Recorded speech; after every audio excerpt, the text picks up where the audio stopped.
దండు కదిలే పటాన్చెరు గులాబీ దండు కదిలే పటాన్చెరు ఎమ్మెల్యే గూడెం మహిపాల్ రెడ్డి జీఎంఆర్ నాయకత్వంలో యువ సంగ్రామ సదస్సుకు 1200 వాహనాల్లో బీఆర్ఎస్ శ్రేణులు భారీగా తరలి వెళ్లాయి. జీఎంఆర్ జెండా ఊపి ర్యాలీని ప్రారంభించగా పల్లెలు పట్టణాల నుంచి యువత, నిరుద్యోగులు, పార్టీ కార్యకర్తలు పెద్ద ఎత్తున పాల్గొన్నారు.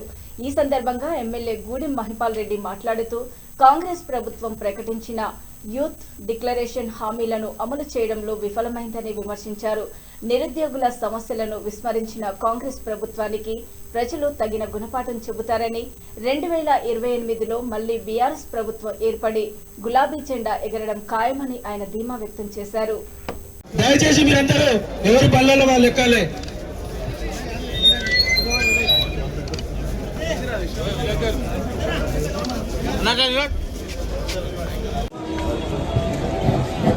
అందరికీ నమస్కారం. ఈరోజు హైదరాబాద్లో సరూర్ నగర్లో యువ సమగ్ర సభకు సంగ్రామ సదస్సును నిర్వహిస్తూ ఉన్నారు. కేసీఆర్ గారి నాయకత్వంలో కేటీఆర్, హరీష్ రావు గారి ఆధ్వర్యంలో ఈ సభను నిర్వహిస్తూ ఉన్నారు. ఈ సభకు పటాన్చెరు నియోజకవర్గం నుంచి భారీ ఎత్తున యువకులు, కార్మికులు తరలి వస్తూ ఉన్నారు. వారికి స్వాగతం, సుస్వాగతం తెలియజేస్తూ ఈ సభను విజయవంతం చేయడానికి మనమందరం తరలి వెళ్ళి సభను విజయవంతం చేసే బాధ్యత మన పైన ఉన్నది.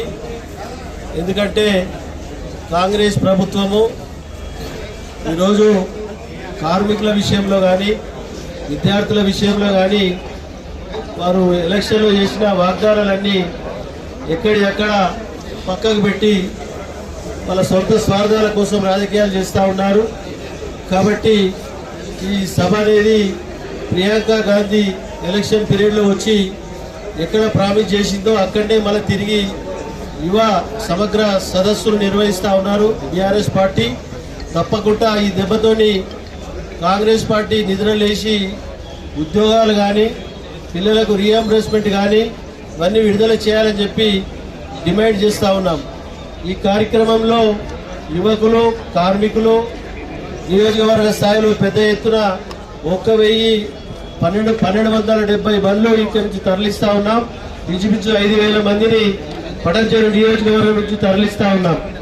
కాబట్టి ఈ అందరూ ఈ మండల వారీగా, డివిజన్ల వారీగా నాయకుల ఆధ్వర్యంలో దీన్ని పూర్తి స్థాయిలో విజయవంతం చేయడానికి ముందుకెళ్తా ఉన్నాం. కాబట్టి ఏ ఒక్కరిగిట రింగ్ రోడ్కి మన పటాన్చెరుకి ఇక్కడికి పటాన్చెరు నుంచి సరాయి నుంచి పోస్ట్ ఆఫీస్, పోలీస్ స్టేషన్ పక్క నుండి మన అక్కడ రింగ్ రోడ్ ORR పైన